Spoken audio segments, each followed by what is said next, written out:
46,6% para Michelle Bachelet, 25% para Evelyn Matei. Son los números que determinaron que este 15 de diciembre habrá segunda vuelta presidencial y que más allá de la diferencia de votación entre ambas candidatas, los dos comandos se esfuerzan en lograr el mejor resultado posible para sus respectivos sectores. La escasa participación de este domingo, la radiografía del desempeño de ambas candidatas y hacia dónde y con qué votos buscan crecer cada una, es la pieza de este puzzle electoral que en esta edición analizamos junto a Mauricio Morales, analista político de la Universidad Diego Portales. Bienvenidos.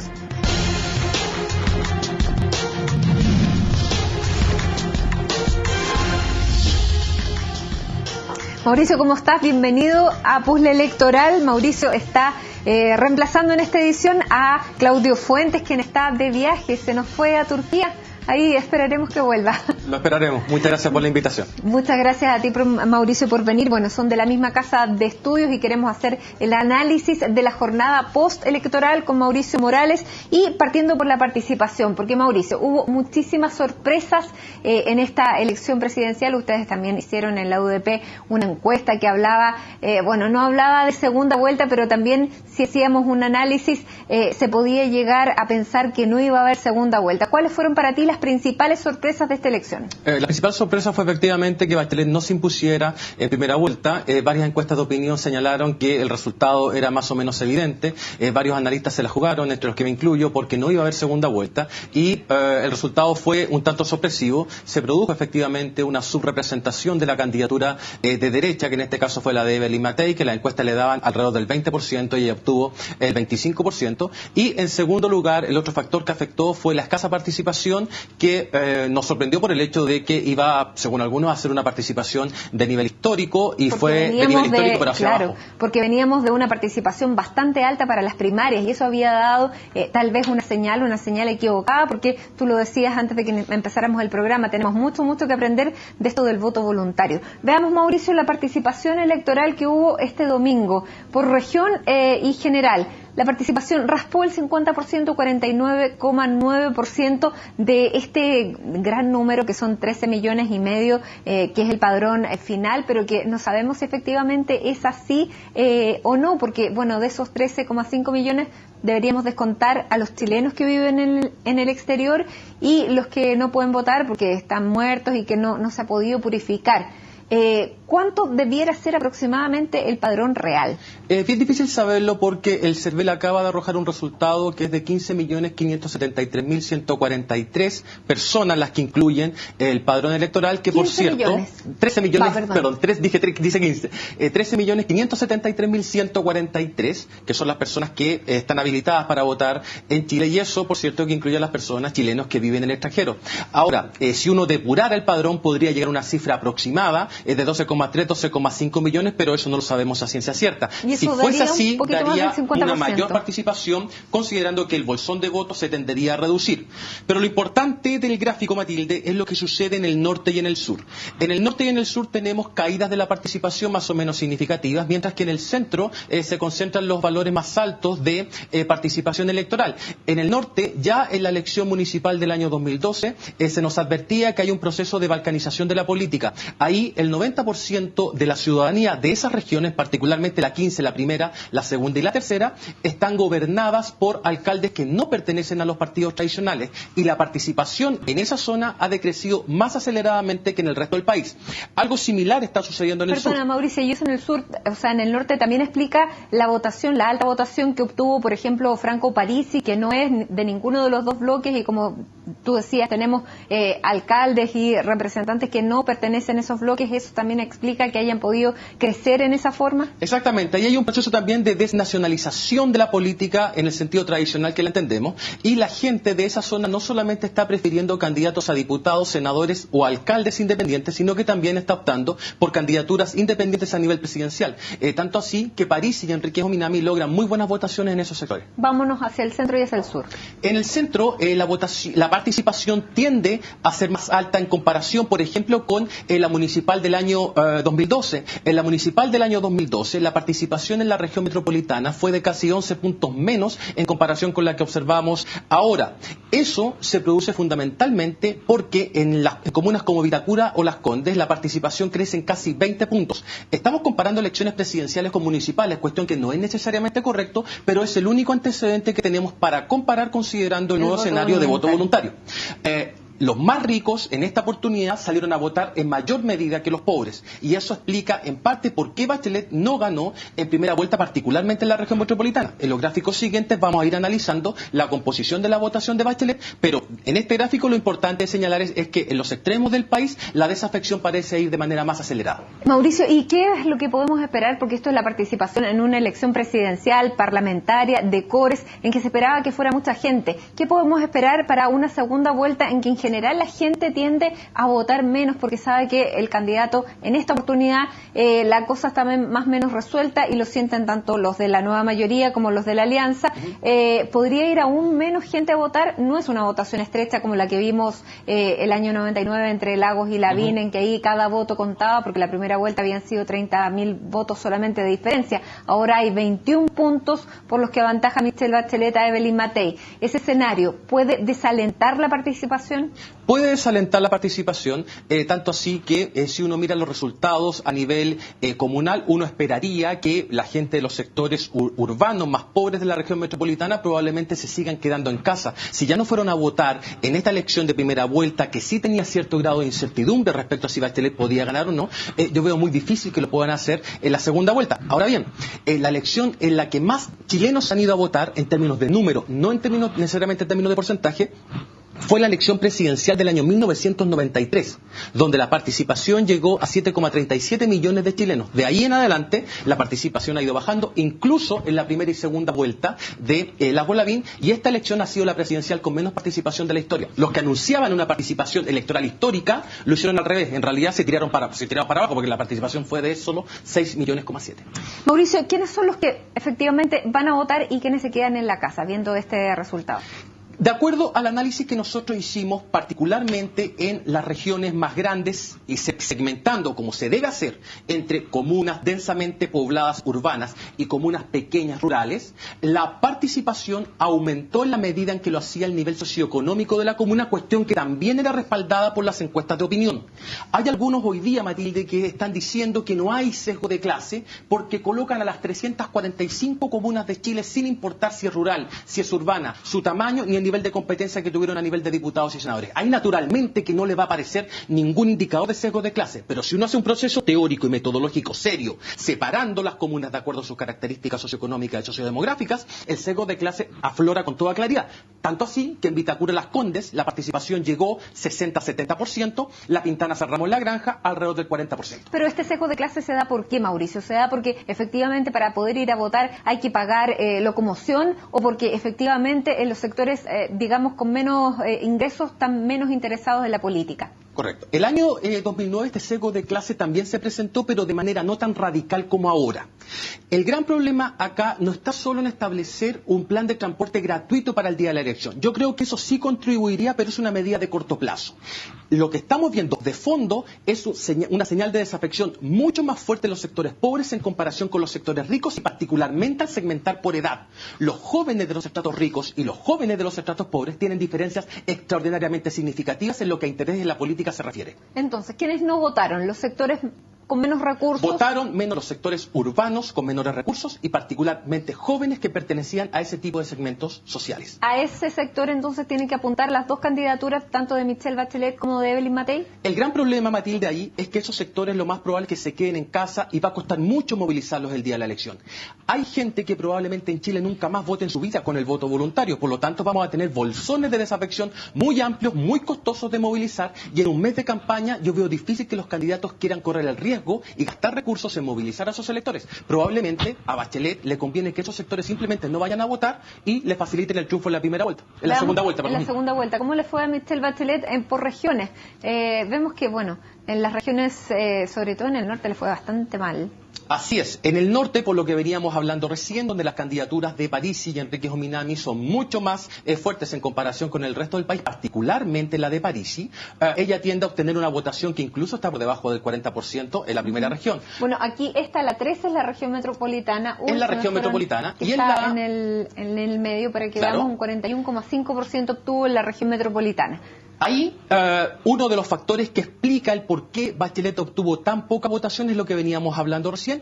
Mucha gente de los sectores pobres se quedó en casa, decidió no asistir a votar. La participación, sin embargo, subió en la región metropolitana, pero como veníamos adelantando, subió básicamente en el distrito 23. Las Condes, Vitacura, Barnechea. Ahí es donde se produce el alza en la participación. En el resto de las comunas también, pero de manera mucho más significativa en los estratos ricos. Y de ahí en adelante, en las zonas más rurales, Bachelet tiende a ganar de manera sistemática. Y te digo otra cosa, en las zonas afectadas por el terremoto, al igual como pasó en la primaria, Bachelet obtuvo una mayoría muy importante. Así lo estamos viendo. Muy bien, vamos a seguir analizando entonces la votación de este domingo, que va a pasar también con la votación de Evelyn Matei. Esto es puzzle electoral. Tenemos que hacer una pausa, pero no se vayan, porque ya regresamos junto a Mauricio Morales para ver efectivamente qué es lo que tienen que hacer a partir de esta votación cada una de las candidatas para capturar o conquistar los votos que le vayan a servir para esta segunda vuelta. Ya regresamos. Esto es Puzzle Electoral. Seguimos junto a Mauricio Morales, analista político de la Universidad Diego Portales, analizando lo que fueron las elecciones en términos de participación y de desempeño, tanto de la candidata de la nueva mayoría, Michelle Bachelet, y Evelyn Matei de la Alianza. Estamos viendo este cuadro junto a Mauricio de el porcentaje de votos de Michelle Bachelet por región. Vimos que en el norte le había ido bastante mal, 41,5% sacó en la región metropolitana, y luego tendió en las zonas rurales a irle bastante mejor para lograr este 46,7% de los votos. Incluso tú decías que las zonas afectadas, más afectadas por el terremoto, ella obtuvo una muy buena votación. Ahora, ¿qué es lo que tiene que hacer ella para esta segunda vuelta? ¿Tiene sentido de que busque, por ejemplo, en la región metropolitana, buscar los votos en las comunas donde les fue mal, ir al norte? ¿Cuál debiera ser la estrategia de campaña, o debería quedarse sentada en su comando? Ella tiene una fuerte solidaridad de género, las mujeres votan más por ella en comparación con los hombres, y adicionalmente tiene un amor enceguecido en los sectores populares que en una de esas pero en una de esas se produce cierto levantamiento y hace que la gente vote, cuestión que todavía es difícil. ¿Dónde creo yo que debería apuntar Bachelet? Bachelet debería apuntar a los sectores, entre comillas, más hippies de la ciudadanía, que le entregaron su apoyo a candidaturas como Esfer, Claude o incluso Roxana Miranda. Yo creo que el voto de Enrique Jominami va a ser parte de ese voto, va a ser casi naturalmente endosable a Bachelet. Pero en comunas como Ñuñoa, La Reina, Peñalolén, Pirque, donde están estas comunidades ecológicas, todo este mundo hippie, debería Bachelet apuntar a esos con el fin de obtener un apoyo mucho más significativo en la segunda vuelta. Es un voto mucho más ilustrado, que se ve cautivado por propuestas postmateriales que no realiza precisamente Bachelet, pero como es más informado, uno podría esperar que sí van a ir a votar. ¿Y cómo se acerca a esa gente? Porque esa gente no es la que va a las ferias, no es la que asiste a estos actos populares. ¿Cómo se llega a ese electorado? Hay diputados, senadores recién electos que acaban de movilizar a los ciudadanos. Es decir, eso está calentito. Los diputados que fueron electos en esos distritos, donde en algunos casi se producen doblajes, deberían colaborar con la presidenta o con la futura presidenta con el fin de empujar a esa masa de votantes. E incluso en algunas de esas comunas hubo mucho voto cruzado. Es decir, que votaron por alguno de los diputados o senadores de la Concertación o de la nueva mayoría y no votaron por Bachelet. Si uno comienza a analizar ese gap, esa distancia que hay entre ambos, los diputados y senadores electos pueden hacer la pega y tratar de emparejar la votación que ellos obtuvieron con la que obtuvo Michelle Bachelet. Vamos a ver las tareas que tiene ahora Evelyn Matei. Evelyn Matei tuvo un desempeño más o menos parejo. O sea, le fue bastante mal en la tercera región, en la cuarta. Uno pensaría que era su zona donde tenía más concentrado el voto, la conocían más.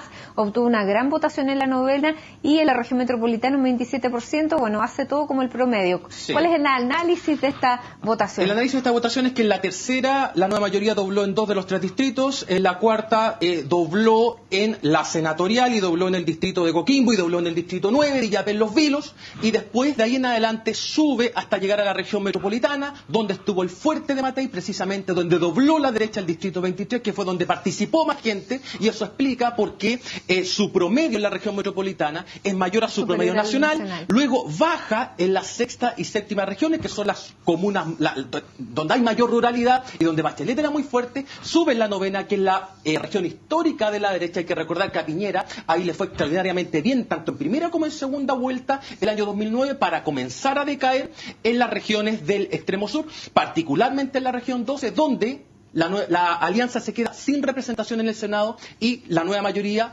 se impone con Carolina Goich, y por el otro lado con Carlos Bianchi, que claramente no hizo campaña por Matei. ¿Qué tiene que hacer Evelyn Matei? Evelyn Matei lo que tiene que hacer, ella se amarró mucho la lengua con el tema de Parisi, y me refiero a amarrar la lengua no por el hecho de que no lo haya criticado, sino que pudo haber sido mucho más fuerte ese ataque.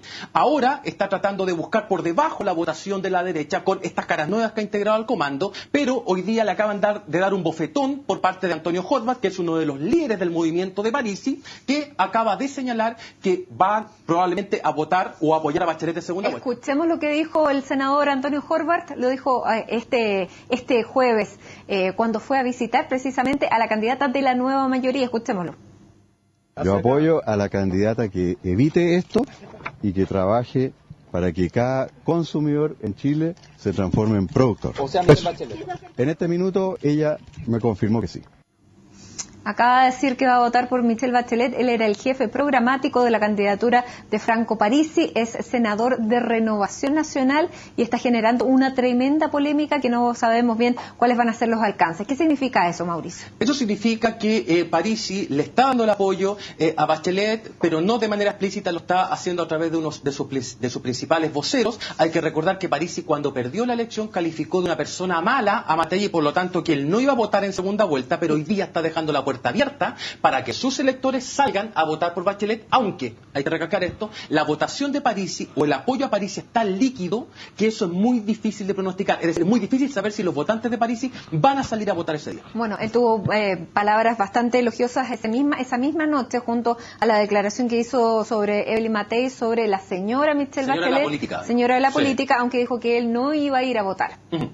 Bueno, y ahí estaba entonces su jefe programático. Vamos a ver qué pasa con Antonio Horvath, porque hasta ahora no había recibido ninguna sanción por ser un militante, un senador, más que militante, un senador de Renovación Nacional que estaba apoyando un candidato de otro partido, más bien un apolítico. Eso tiene una sanción, que es la expulsión. No se le había expulsado porque efectivamente se esperaba que esos votos pudieran llegar al caudal de Evelyn Matei. Eso no va a ocurrir. Vamos a ver cuál va a ser entonces el futuro de Antonio Horvath. Me dicen que tenemos que hacer una nueva pausa. Esto se nos está yendo muy rápido, Mauricio.